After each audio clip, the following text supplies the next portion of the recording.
Hi welcome to my channel. ದಿನ ಬೆಳಗ್ಗೆ ಆದರೆ ಟಿಫನ್ಗೆ ಏನು ಮಾಡೋದು, ಲಂಚ್ ಬಾಕ್ಸ್ಗೆ ಏನು ಮಾಡೋದು ಅನ್ನೋದೇ ತಲೆನೋವು ಅಲ್ವಾ. ಈ ಥರ ಹೊಸ ರೆಸಿಪಿಯನ್ನು ಟ್ರೈ ಮಾಡಿ ಹೇಗಿದೆ ಅಂತ ಕಮೆಂಟ್ ಮಾಡಿ. ಈ ಥರ ಮಾಡಿಕೊಟ್ರೆ ಮಕ್ಕಳು ಟಿಫನ್ ಬಾಕ್ಸ್ ಖಾಲಿ ಮಾಡ್ಕೊಂಡು ಬರೋದು ಮಾತ್ರ ಗ್ಯಾರಂಟಿ. ಹೇಗೆ ಮಾಡೋದು ಅಂತ ಹೇಳ್ತೀನಿ ಬನ್ನಿ.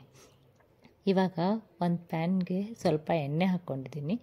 ಇವಾಗ ಕ್ಯಾಬೇಜು, ಆಮೇಲೆ ಕ್ಯಾರೆಟು, ಒಂದು ಸ್ವಲ್ಪ ಕ್ಯಾಪ್ಸಿಕಮ್, ಜಾಸ್ತಿ ಏನು ಬೇಡ, ಸ್ವಲ್ಪ ತೊಗೊಳ್ಳಿ. ಅದಕ್ಕೆ ಸ್ವಲ್ಪ ಫ್ರೈ ಮಾಡ್ಕೊಳ್ಳಿ. ಜಾಸ್ತಿ ಹೊತ್ತು ಫ್ರೈ ಮಾಡಬಾರ್ದು, ಸ್ವಲ್ಪ ಕ್ರಿಸ್ಪಿನೆಸ್ ಹಾಗೇ ಇರಬೇಕು ಅದರದ್ದು. ನೋಡಿ, ಈ ಥರ ಫ್ರೈ ಮಾಡ್ಕೋಬೇಕು. ಇವಾಗ ಇದಾಗಿದೆ, ಇಷ್ಟೇ ಇರಬೇಕು. ಜಾಸ್ತಿ ಫ್ರೈ ಮಾಡಿದರೆ ಚೆನ್ನಾಗಿ ಬರಲ್ಲ. ಇವಾಗ ಒಂದು ಬೌಲ್ಗೆ ಕಡಲೆ ಹಿಟ್ಟು ಹಾಕ್ತಾಯಿದ್ದೀನಿ, ಸ್ವಲ್ಪ ಉಪ್ಪು, ಸ್ವಲ್ಪ ನೀರು ಸೇರಿಸ್ತಾ ಮಿಕ್ಸ್ ಮಾಡ್ಕೋಬೇಕು. ಒಂದೇ ಸಲ ಜಾಸ್ತಿ ನೀರು ಹಾಕ್ಕೋಬೇಡಿ. ಬ್ಯಾಟರ್ ಸ್ವಲ್ಪ ಗಟ್ಟಿಯಾಗಿರಬೇಕು. ತೆಳು ಆದರೆ ಚೆನ್ನಾಗಿರಲ್ಲ, ನಿಮಗೆ ಹಾಕ್ಲಿಕ್ಕೂ ಬರಲ್ಲ. ನೋಡಿ, ಈ ಥರ ಸ್ವಲ್ಪನೇ ನೀರು ಹಾಕ್ತಾ ಮಿಕ್ಸ್ ಮಾಡ್ಕೊಳ್ಳಿ. ಇವಾಗ ಒಂದು ಪ್ಯಾನ್ಗೆ ಈ ಥರ ಕಟ್ ಮಾಡ್ಕೊಂಡಿರೋ ಟೊಮೆಟೊ ಇಡ್ತಾಯಿದ್ದೀನಿ. ಗ್ಯಾಸು ಲೋ ಫ್ಲೇಮಲ್ಲಿ ಇರಲಿ. ಜಾಸ್ತಿ ಇಟ್ಬಿಟ್ರೆ ಟೊಮೆಟೊ ಎಲ್ಲ ಫ್ರೈ ಆಗಿಬಿಡುತ್ತೆ, ಚೆನ್ನಾಗಿ ಬರಲ್ಲ. ನೋಡಿ, ಈ ಥರ ಇಟ್ಕೊಂಡು ಬಿಟ್ಟಿದ್ದೀನಿ. ಇವಾಗ ಅದಕ್ಕೆ ರೆಡಿ ಮಾಡ್ಕೊಂಡಿರೋ ಬ್ಯಾಟರ್ ಹಾಕ್ತಾಯಿದ್ದೀನಿ. ಹೀಗೆ ಫಸ್ಟು ಟೊಮೆಟೊ ಎಲ್ಲ ಡಿಪ್ ಆಗಬೇಕದು.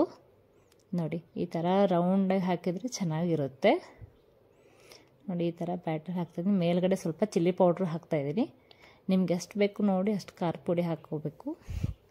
ನಾನು ಉಪ್ಪು ಹಿಟ್ಟಲ್ಲೇ ಹಾಕ್ಕೊಂಡಿರೋದ್ರಿಂದ ಮೇಲ್ಗಡೆ ಉಪ್ಪು ಹಾಕ್ತಾಯಿಲ್ಲ. ಇವಾಗ ಒಂದು 2 ನಿಮಿಷ ಅದು ಬೇಯಬೇಕು. ನೋಡಿ, ಈ ಥರ ಆಗುತ್ತೆ. ಸ್ವಲ್ಪ ಎಣ್ಣೆ ಸೇರಿಸ್ತಾ ಇದ್ದೀನಿ ಸೈಡಿಗೆ. ಸ್ವಲ್ಪ ಚೆನ್ನಾಗಿ ಎದ್ಬಿಡುತ್ತೆ ಬೇಗ, ತಿರುಗಿ ಹಾಕ್ಲಿಕ್ಕೆ ನಮಗೆ ಅನುಕೂಲ ಆಗುತ್ತಲ್ಲ, ಅದಕ್ಕೆ. ಮುಂಚೆ ಎಣ್ಣೆ ಹಾಕಿದ್ದಿಲ್ಲ, ಅದಕ್ಕೆ ಇವಾಗ ಹಾಕ್ತಾಯಿದ್ದೀನಿ. ನೋಡಿ, ಈ ಥರ ನಿಧಾನವಾಗಿ ಎತ್ತಬೇಕು. ನೋಡಿ, ಇವಾಗ ನಾವು ರೆಡಿ ಮಾಡ್ಕೊಂಡಿರೋ ಸ್ಟಫಿಂಗ್ ಹಾಕ್ತಾಯಿದ್ದೀನಿ. ನಿಮ್ಗೆ ಮೇಲ್ಗಡೆ ಬೇಕಂದರೆ ಕೆಚಪ್ ಹಾಕ್ಕೊಂಡ್ಬಿಟ್ಟು ಹಾಕ್ಕೊಂಡ್ರೂ ಟೇಸ್ಟ್ ಚೆನ್ನಾಗಿರುತ್ತೆ. ನಾನು ಕೆಚಪ್ ಏನು ಹಾಕ್ತಾಯಿಲ್ಲ, ಹಾಗೆ ಇದು ಮಾಡ್ತಾಯಿದ್ದೀನಿ. ಒಂದು ಸೈಡ್ ಹಾಕ್ಕೊಳ್ಳಿ, ಯಾಕಂದರೆ ಇನ್ನೊಂದು ಸೈಡು ಬೇಯಲಿಕ್ಕೆ ಬರುತ್ತೆ. ಇವಾಗ ಸ್ವಲ್ಪ ಚೀಸ್ ಹಾಕ್ತಾಯಿದ್ದೀನಿ. ಇವಾಗ ಈ ಥರ ಟರ್ನ್ ಮಾಡ್ಕೋಬೇಕು. ಇವಾಗ 2 ಸೈಡು ಚೆನ್ನಾಗಿ ಬೇಯಿಸ್ಕೋಬೇಕು ಅದನ್ನು. ನೋಡಿ, ಈ ಥರ ತಿರುಗಿ ಹಾಕಿಬಿಟ್ಟು ಮೇಲ್ಗಡೆ ಟೊಮೆಟೊ ಎಲ್ಲ ಫ್ರೈ ಆಗಬೇಕು.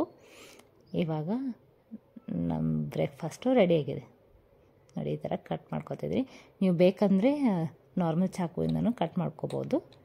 ನಾನು ಅದು ಶಾರ್ಪ್ ಇದೆ ಅಂತ ಅದೇ ಸ್ಪೂನಲ್ಲಿ ಕಟ್ ಮಾಡ್ಕೊತಾ ಇದ್ದೀನಿ.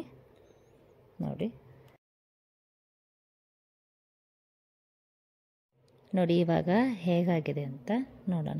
ಒಳಗಡೆ ಚೀಸ್ ಹಾಕಿರ್ತೀವಲ್ಲ, ಹಾಗಾಗಿ ಟೇಸ್ಟೂ ಕೂಡ ಚೆನ್ನಾಗಿರುತ್ತೆ. ಒಂದು ಸರ್ತಿ ಟೈಮ್ ಮಾಡ್ಕೊಂಡು ನೋಡಿ. ಲೈಕ್ ಮಾಡಿ, ಶೇರ್ ಮಾಡಿ, ಕಮೆಂಟ್ ಮಾಡಿ. ಹಾಗೆ ನಮ್ಮ ಚಾನಲ್ಗೆ ಸಬ್ಸ್ಕ್ರೈಬ್ ಆಗೋದನ್ನು ಮರಿಬೇಡಿ. ಬಾಯ್.